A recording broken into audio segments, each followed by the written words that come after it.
Yo guys, in this video I'm gonna talk about how to avoid the basic scams and how to set up your computer and devices to make sure you do not get scammed in crypto. So first of all, you need basic technical knowledge, of course, because you are interacting with computers. So first of all, I'm just gonna go through the basic things that you should do regarding your computer. And most of these things don't have to do anything with crypto, but it's also very important for crypto. So first of all, you should be using laptop if possible. You can interact with crypto through mobile as well, but make sure you don't hold too much money on mobile because mobile security is much worse than computer. If you want to farm airdrops on mobile, you can do it, but it's inconvenient. So in general, I am recommending for you to use a laptop. Again, if you don't have a laptop, you can use a mobile. Just be aware, it's less secure and the UI is not the best. So let's go to basic computer security things. And these are very important. Most people don't pay attention to these things. They are not even complex, but they are very important. So first of all, don't leave your computer unlocked. If you leave your computer, make sure to lock it. I heard many horror stories where people left their laptops and maybe their siblings clicked on something and they installed a virus, then the money was gone. Do not let anyone else touch your laptop. And next one, only download programs from official websites. Many people download random links and they install viruses and then they are surprised when something happens to them. Try to use the official websites if possible for downloading. If you don't want to use the official website or you cannot use the official website,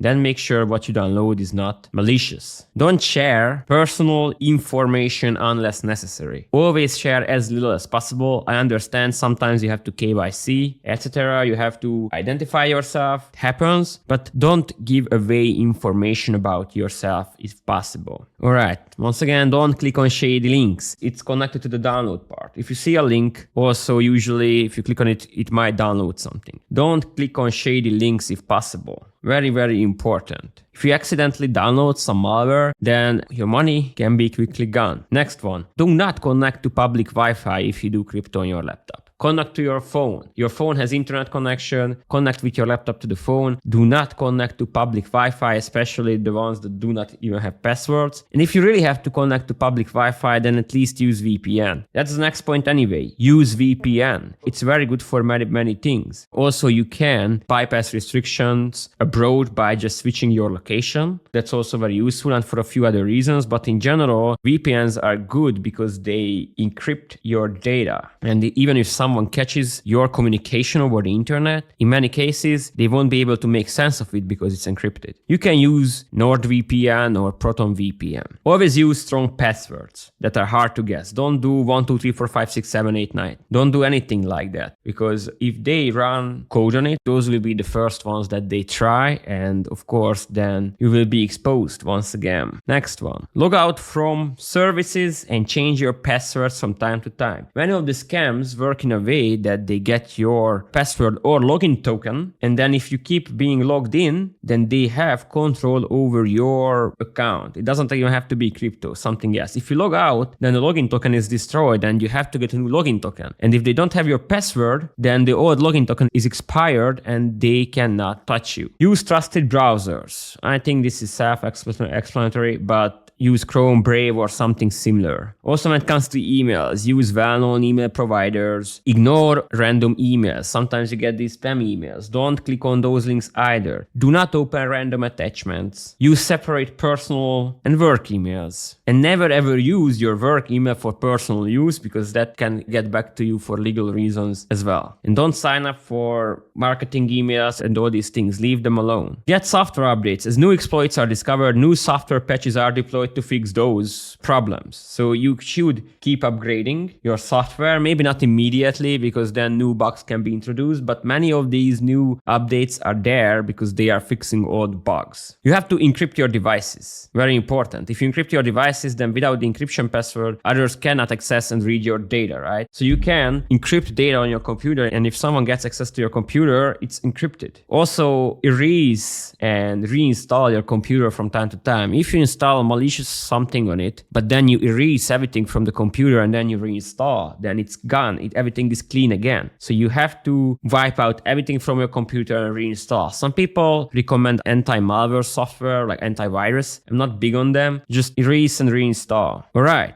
So now we are gonna go through the easy scams in crypto. If you can protect yourself from the main ones, which is a few, then most likely you are not gonna get exploited. Why? Because when it comes to hackers, they are either target whales, but that's very targeted and sophisticated scams, or they go for the low-hanging fruit, or the easy prey, the injured zebra. And if you are just better than most people, just a bit better, then you will not be scammed because it's too much effort for the hacker for little money. So first of all, as I always say, hold money only on recommended exchanges. So you can use Coinbase, Binance, Bybit, something like that. But it's very important that you don't use the random ones. So find something that works in your country. I understand that Coinbase might not work for you or Binance might not work for you, but use something trustable. And then enable 2FA. Two-factor authentication is very, very important. And it will protect you from many, many attacks. So use 2FA. Of course, make sure you use the correct applications. I know this sounds weird, but even if, like, let's say use Uniswap, you have to make sure the address is correct, app.uniswap.org. Many of these attacks, the way they created is that they make you think you are on, let's say, Uniswap or Binance or whatever platform. And then maybe it will be app.uniswap.com. And you don't realize it, they take your money because you think you are interacting with Uniswap or Binance, and then your money is gone. Very important, once again, we talked about this before, that on mobile, you only have as little money as possible.